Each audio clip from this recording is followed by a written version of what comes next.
A very good morning, good afternoon, and good evening to everyone who is watching this video. Welcome to our channel. This is Neetwala, a new channel on YouTube. This channel will consist of all the chapters which people feel like it's a little difficult level of chapter, or the part of the chapter is a little tougher. So we'll try to resolve every sort of difficulty that students face. I and my sister, we both are NEET aspirants, and we felt like there are some portions of NCERT in which the things are not explained properly. I mean, the way they should be, it is not mentioned there in a proper way. So we thought that if we are getting the knowledge from our teachers or by ourselves also, we are able to get the things properly. So we thought, why not to put it on the YouTube and help the students like us who are studying by themselves. I mean, they are trying to give their 100%, not by coaching, by self study. बस हम लोग यहाँ पे इसीलिए ये channel बनाए हैं ताकि जो जो चीज़ें हैं छोटी छोटी जो बच्चों को डिफ़िकल्ट लगती है, मतलब क्योंकि हम भी एक स्टूडेंट ही हैं, तो मुझे ऐसा लगता है कि जो चीज़ मुझे डिफ़िकल्ट लग रही है वो काफ़ी हद तक और दूसरे बच्चों को भी लगती होगी. तो क्योंकि एक स्टूडेंट्स की डिफ़िकल्टी समझ पाता है, तो इसीलिए हम लोगों ने यूट्यूब चैनल बनाया है ताकि हम लोग को जो डिफ़िकल्ट लग रहा है, हम लोग अगर उसको रिजॉल्व कर ले रहे हैं तो हम दूसरे बच्चों को भी हेल्प कर सकें. ओके, सो इसलिए ये यूट्यूब चैनल बनाया था. मेन मोटिव इस यूट्यूब चैनल का ये है. ओके, तो मैंने सोचा सबसे पहले बायोमोलिक्यूल्स से स्टार्ट करें. बायो का है 11th चैप्टर का biomolecules. Okay, so first of all मैं तो हमेशा ये करती हूँ, कोई भी चैप्टर अगर स्टार्ट करने जाती हूँ सबसे पहले मैं लिख देती हूँ इंटरेस्टिंग. मतलब कि जो भी चैप्टर मैं पढ़ने जा रही हूँ वो सच में इंटरेस्टिंग है, वो तुम भर लो अपने दिमाग में कि सच में वो बहुत इंटरेस्टिंग है, बहुत मज़ा आने वाला है, बहुत अच्छी अच्छी चीज़ें एक्सप्लोर करेंगे इस चैप्टर में, बहुत अच्छी अच्छी चीज़ें हम लोग रिलेट कर पाएंगे प्रीवियस चैप्टर से और इस चैप्टर में. काफ़ी सारी अच्छी अच्छी नए नए एक्सपेरिमेंट्स और नई नई प्रॉपर्टीज़ वगैरह, कई सारी नेम्स एंड काफ़ी मज़ा आने वाला है इस चैप्टर में. इस चीज़ को, ये चीज़ दिमाग में रख के अगर हम लोग पढ़ेंगे तो चीज़ें जल्दी हम लोग ग्रैस्प करते हैं. मैंने ये चीज़ नोटिस करी है. ओके, सबसे पहले यही मैं तो सजेस्ट करूँगी, सबसे पहले इंटरेस्टिंग लिख दिया करो. तो इंटरेस्टिंग या एक्सप्लोरिंग या फिर एडवेंचरस या कोई भी, जैसे आप कोई भी वर्ड यूज़ कर सकते हैं. मैं तो इंटरेस्टिंग यूज़ करती हूँ कि हाँ सच में बहुत इंटरेस्टिंग है. ओके, सो हम लोग ने बायोमोलिक्यूल से स्टार्ट किया है. तो biomolecules, the word bio means living, molecules. तो हम लोग बायोमोलिक्यूल्स में पढ़ेंगे क्या. सबसे पहले हमें क्वेश्चन, क्योंकि देखिए अगर हम लोग कोई भी चीज़ पढ़ रहे हैं तो हम लोग क्यों पढ़ रहे हैं और क्या हम लोग इस चैप्टर में यही चीज़ क्यों पढ़ रहे हैं वगैरह वगैरह, ये सब चीज़ें भी मैं पुटअप करती रहती हूँ. और मुझे लगता है कि ये चीज़ें जो होती हैं ये चीज़ बहुत हेल्प करती है कि अच्छा हम लोग ने ये पढ़ा, हमने नहीं क्यों पढ़ा, क्योंकि हाँ ये इस चीज़ का पार्ट है, हाँ इसमें ये चीज़ होती है, इसमें ये चीज़ होती है. ये चीज़ अगर हम लोग इस तरीके से आराम से समझ समझ के मन से पढ़ते हैं तो ज़्यादा देर तक हमारे दिमाग में रहता है. और अगर आप उसको जैसे एक रेगुलर रिवीजन होता है तो वो रिवीजन करोगे तो भी आपके दिमाग में ज़्यादा दिन तक रहेगा. और अगर आपका बाई चांस ज़्यादा दिन हो गया रिवीजन के तो भी आपके दिमाग में रहेगा. बस आपको जैसे एक ये होता है कि आप जिस तरीके से पढ़ रहे हो उस पर डिपेंड करता है कि आपके कितने दिनों तक उस चीज़ को रिटेन रख पाओगे अपने दिमाग में. मेन चीज़ ये होती है. ठीक है, अब जैसे जो लोग ऐसे ही हवा में पढ़ते जाते हैं तो वो जल्दी भूलते हैं, तो उनको जल्दी रिवीजन की ज़रूरत पड़ती है. अब जो एक बार में ही एकदम मन लगा के अच्छे से हर चीज़ समझ के हर एक चीज़, हर एक पॉइंट को दिमाग में रखते हुए समझते हुए ऐसा क्यों हो रहा है, ऐसा क्या ज़रूरत है ऐसे करने की, हर एक चीज़ को समझते हुए चलेंगे तो उनके लिए चीज़ें बहुत ईजी हो जाती हैं. जब वो रिवीजन करते हैं तो वो खाली बस देखते, और रिवीजन भी ऐसा नहीं करना चाहिए कि हाँ बस देख लिया ये होता है, टॉपिक देखा दिमाग में बैठ गया, हाँ ये इसके पॉइंट्स ये हैं, ओके हो गया चैप्टर, ऐसे करना चाहिए. ओके, तो स्टार्ट करते हैं. बायोमोलिक्यूल्स बेसिकली, बायोमोलिक्यूल्स में दो तरह के कंपाउंड होते हैं, एक ऑर्गेनिक और एक inorganic. Organic, as we all know, सबको पता है organic compound. Comment down in the comment section that what is the organic compound, differences between the organic and inorganic compound. Okay, तो हमारी बॉडी में ऑर्गेनिक कंपाउंड भी पाया जाता है, इनऑर्गेनिक कंपाउंड भी पाया जाता है. आई मीन हमारी में ही नहीं, ऑल द लिविंग ऑर्गेनिजम्स में ऑर्गेनिक इनऑर्गेनिक दोनों कंपाउंड्स पाए जाते हैं. अच्छा, अभी पाए जाते हैं हम लोग ने इनके ऊपर हम लोग को इनके ऊपर स्टडी करनी है जैसे. ठीक है, तो हम लोग पहले इन ऑर्गेनिक कंपाउंड्स को सबसे पहले हम लोग बॉडी से एक्सट्रैक्ट करेंगे ना, हम लोग पहले बॉडी से एक्सट्रैक्ट करेंगे तभी तो हम लोग स्टडी करेंगे इसके ऊपर. तो इसलिए हम लोग ने क्या किया, हम लोग बॉडी से ऑर्गेनिक कंपाउंड एक्सट्रैक्ट कर रहे हैं. ठीक है, एक्सट्रैक्ट करेंगे, फिर उसके ऊपर स्टडी करेंगे, फिर उसके जो भी हम लोग रिसर्च वगैरह हमारा जो भी रिजल्ट होगा फिर वो एक कंक्लूजन पे पहुँचेगा. तो सबसे पहले हमें एक्सट्रैक्शन की ज़रूरत पड़ेगी ना, तो इसीलिए हम लोग क्या करेंगे, सबसे पहले लिविंग टिश्यू लेंगे. लिविंग टिश्यू मतलब कि लिविंग ऑर्गेनिज्म का एक टिश्यू लेंगे. अब वो वेजिटेबल हो सकता है या लिवर पीस हो सकता है. वेजिटेबल, लीफी वेजिटेबल होना चाहिए. ओके, लीफी वेजिटेबल होना चाहिए या फिर a piece of liver. Okay, living tissue लेना है. लिविंग टिश्यू लिया, हमने क्या किया, ट्राईक्लोरो एसिटिक एसिड में डाल दिया, trichloro acetic acid, trichloro acetic acid जिसमें 3 क्लोरीन के एटम्स हो। ओके, अच्छा अब ये कैसे बना है, हमें ये चीज़ सारी चीज़ों को रिलेट करते हुए चलना है। ये नहीं कि खाली हम लोग ने हाँ ये ऐसे होता है, ऐसे होता है, ये इसके बारे में भी हम लोग ने पढ़ा हुआ है कि ये कैसे बना है। ये हाइड्रोजन एसिटिक एसिड का फॉर्मूला क्या होता है, एसिटिक एसिड का फॉर्मूला क्या होता है, CH3COOH होता है। Acetic acid is also known as vinegar, is a common name, it's the common name. Okay, so हम लोग ने क्या किया, CH3COOH, तो 3 क्लोरीन एटम्स को हम लोग ने ऐड किया, आई मीन 3 हाइड्रोजन एटम को इसने क्लोरीन ने रिप्लेस किया। ओके, तो इसलिए ट्राईक्लोरो एसिटिक एसिड। ओके, अच्छा अब हम लोग ने क्या किया कि एक बार देखिए बीकर लिया हम लोग ने, बीकर में ट्राईक्लोरो एसिटिक एसिड है, उसमें हम लोग ने लिविंग टिश्यू डाल दिया। ओके, अब हम लोग ने क्या किया, उसको ग्राइंड कर लिया, तो हम लोग ने इसको ग्राइंड कर लिया मोर्टार पिस्टल की मदद से। अच्छा अब हम लोग ने जब ग्राइंड किया, जैसे कि हम लोग जानते हैं कि जैसे किचन में क्या होता है कि हम लोग जो भी चीज़ को अगर हम लोग ग्राइंड करते हैं तो वो थिक पेस्ट टाइप का बन जाता है, वैसे ही यहाँ पे थिक स्लरी बनेगा। ओके, थिक स्लरी बनेगा। ओके, अच्छा तो हम लोग ने क्या किया, उसको दूसरे बीकर में छान लिया। कैसे छाना, कॉटन क्लॉथ या फिर चीज़ क्लॉथ को हम लोग ने दूसरे बीकर के ऊपर रखा, फिर उसमें जो हम लोग ने सोल्यूशन बनाया था, थिक स्लरी बनाया था, उसको हम लोग ने उसके थ्रू पास किया। तो उसमें क्या होगा, जितना भी ऑर्गेनिक पोर्शन होगा वो ऊपर कॉटन पीस के ऊपर रह जाएगा क्योंकि वो इनसोल्यूबल होगा, और जो सोल्यूबल पार्ट होगा मतलब कि जो इनऑर्गेनिक कंपाउंड होगा वो नीचे चला जाएगा। अच्छा अब इसे मैं ही नाम दे दिया कि फिल्ट्रेट और रिटेंटेट। फिल्ट्रेट जो फिल्टर हो गया, रिटेंटेट जो रिटेन रहा अपनी जगह पे, मतलब अपनी प्रॉपर्टी को चेंज नहीं किया उसने। ओके, तो रिटेंटेट मतलब कि जो अपनी प्रॉपर्टीज़ को रिटेन करके रखा रहा, मतलब कि वो उसने अपनी प्रॉपर्टीज़ को चेंज नहीं किया। वो क्या होता है, वो ऑर्गेनिक एलिमेंट्स होंगे जो क्योंकि वो इंसॉल्युबल थे मतलब कि उनको ऐसा समझ लो कि उनको एक नई जगह पर इंट्रोड्यूस किया गया, लेकिन उनके ऊपर कोई फ़र्क नहीं है, उनके ऊपर जैसे उनकी प्रॉपर्टीज़ पहले थी वैसे उनकी प्रॉपर्टीज़ बाद में है। तो रिटेंटेट ऑर्गेनिक कंपाउंड्स। फिल्ट्रेट जो फिल्टर हो गए मतलब कि जो एसिड के साथ में मिक्स हो गए थे वही फिल्टर हो गए, और फिल्टर हो गए और वो फिल्टर क्यों हो गए, क्योंकि वो मिक्स क्यों हुए, क्योंकि वो सोल्यूबल है, उन्होंने अपने आयंस वगैरह को एक्सचेंज करके वो सोल्यूबल हो गए, इसलिए वो क्या नाम है, फिल्ट्रेट कहते हैं उनको। ठीक है, for example SO4 and PO4, ये एग्जाम्पल दिया गया NCERT में, this is the most important part of the chapter. Okay, तो ये रहा एक ओवरव्यू कि हम लोग ने बेसिकली इसमें किया क्या है। ये रहा प्रोसेस कि हाँ ये हम लोग इसको ऐसे करेंगे, लिविंग टिश्यू लिया, ये क्या होना चाहिए, वेजिटेबल होना चाहिए या फिर लिविंग पीस होना चाहिए, फिर ट्राईक्लोरो एसिटिक एसिड हम लोग ने सोल्यूशन लिया, इसको उसमें डाल दिया, इसको डालते ही हम लोग ने इसको ग्राइंड कर लिया, स्लरी मिल गई, स्लरी में ऑर्गेनिक इनऑर्गेनिक पार्ट दोनों होगा। अब ऑर्गेनिक जो सेटल हो जाएगा, इनऑर्गेनिक जो मिक्स रहेगा, हमने उसको छान लेंगे तो एसिड जो होगा वो रिटेंटेट हो जाएगा, मतलब कि ऊपर ही कपड़े के ऊपर आ जाएगा, जितना वो सोल्यूबल हो गया, जितना मिक्स हो गया इनऑर्गेनिक पोर्शन वो एज अ फिल्ट्रेट बीकर में चला जाएगा अंदर, और जो रिटेंटेट होगा वो क्लॉथ के ऊपर आ जाएगा। अच्छा इसी चीज़ को थोड़ा सा मैंने डायग्राम में करके लिख लिया था कि लिविंग पीस लिया, लिविंग टिश्यू को हम लोगों ने क्या किया, ट्राईक्लोरो एसिटिक एसिड में डाल लिया, ट्राईक्लोरो एसिटिक एसिड में डाला, मैंने उसको ग्राइंड कर लिया, थिक स्लरी बन गया। पहले देखिए ऐसा था, ट्राईक्लोरो एसिटिक एसिड ऐसा था, फिर उसके बाद थिक स्लरी बन गया, थिक स्लरी बन गया।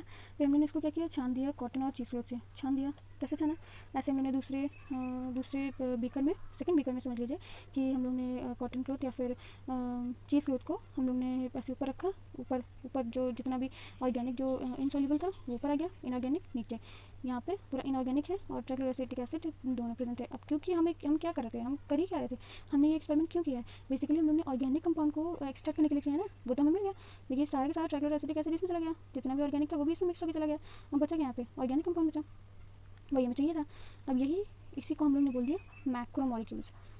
इसको आप ऐसे भी समझ सकते हो, इसको ऐसे आप समझ सकते हो, याद भी कर सकते हो कि ये एसिड इनसोल्यूबल है। पहली बात तो ये ऊपर क्यों रहा, क्योंकि इसको नई जगह, मैंने तो ऐसे याद किया कि इसको एक नई जगह पे इंट्रोड्यूस किया, इसको वहाँ के एनवायरमेंट में कोई फ़र्क नहीं पड़ा, मतलब कि जैसी इसकी प्रॉपर्टीज़ पहले थी वैसे ही बाद में भी है, मतलब कि वो सोल्यूबल नहीं हुआ इसलिए उसको वो ऊपर ही रह गया, तो ये मैक्रोमोलिक्यूल है, क्योंकि जो इनऑर्गेनिक है उसके साथ मिक्स हो गया, वो कॉटन क्लॉथ से छन के चला गया, मतलब कि वो उसका साइज़ होगा तभी तो छन के चला गया, छोटा होगा तभी तो छन के चला गया, और इसका साइज़ बड़ा इसलिए छन नहीं पाया।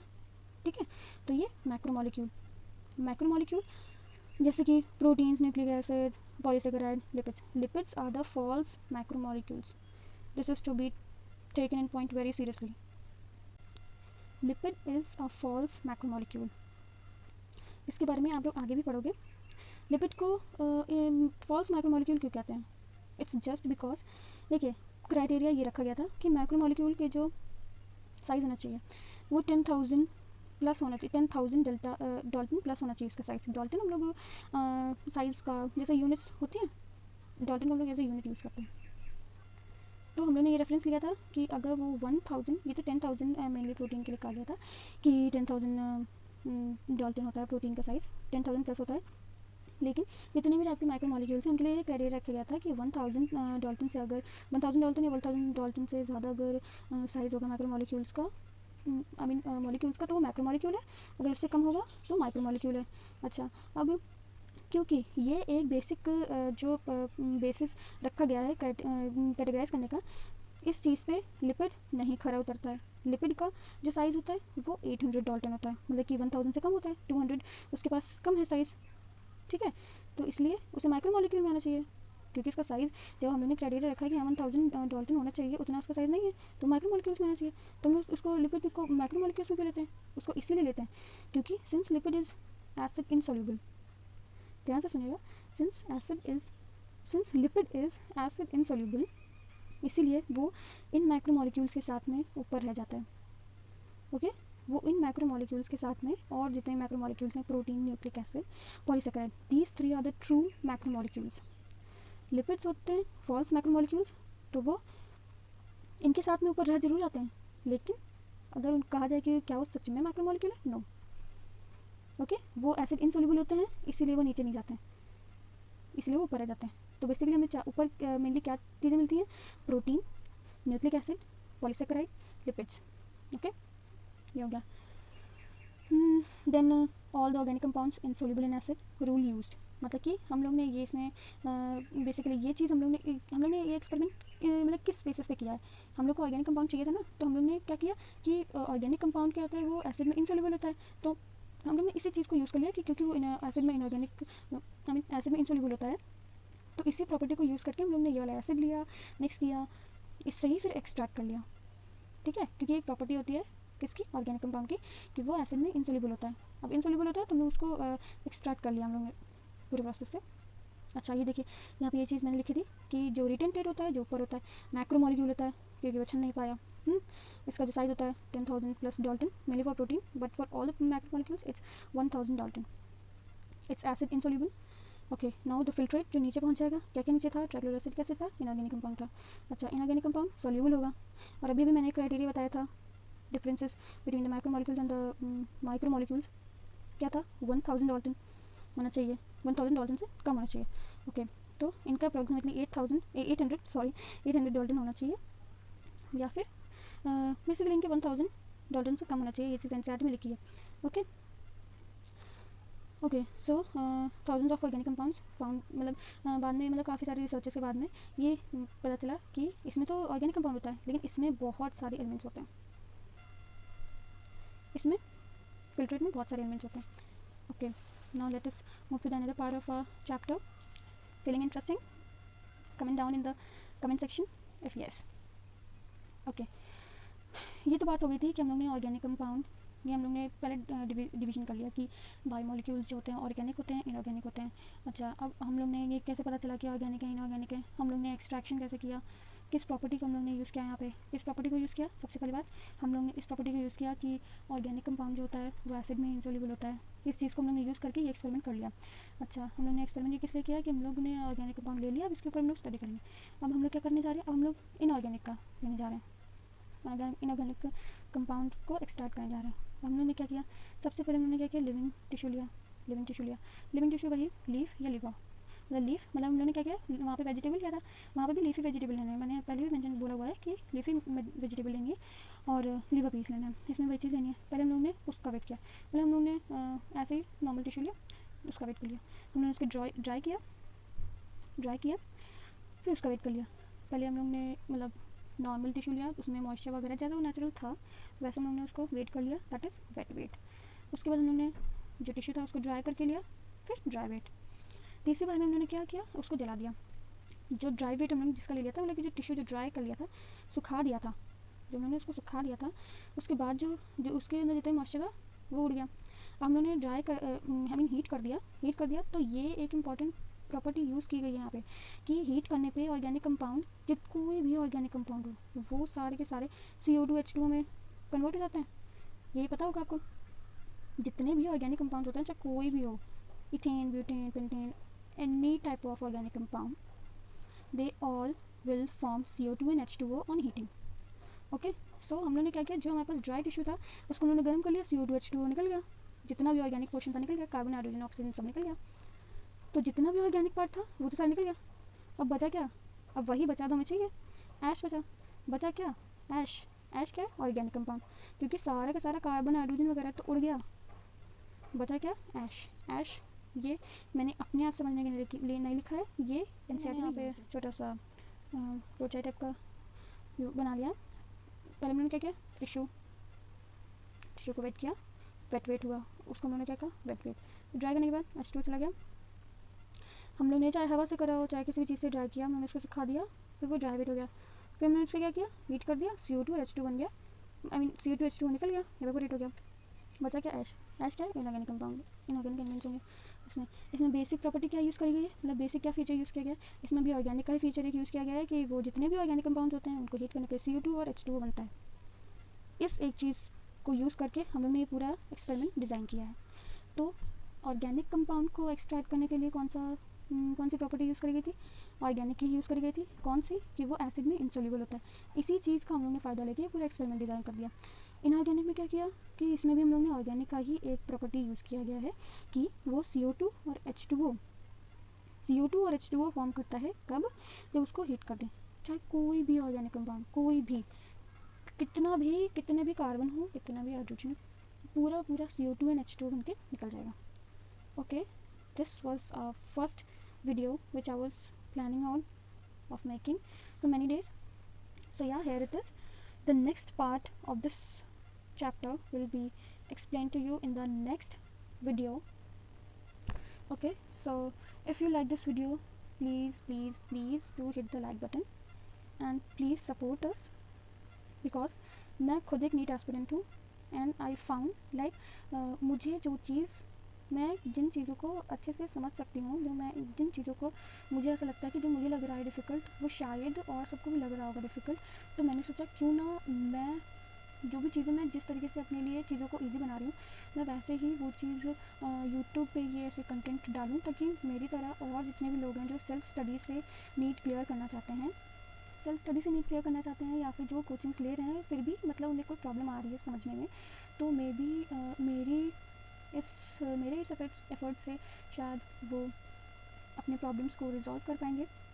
Okay, so please share it with your friends and please do hit the like button, share and subscribe. Bye.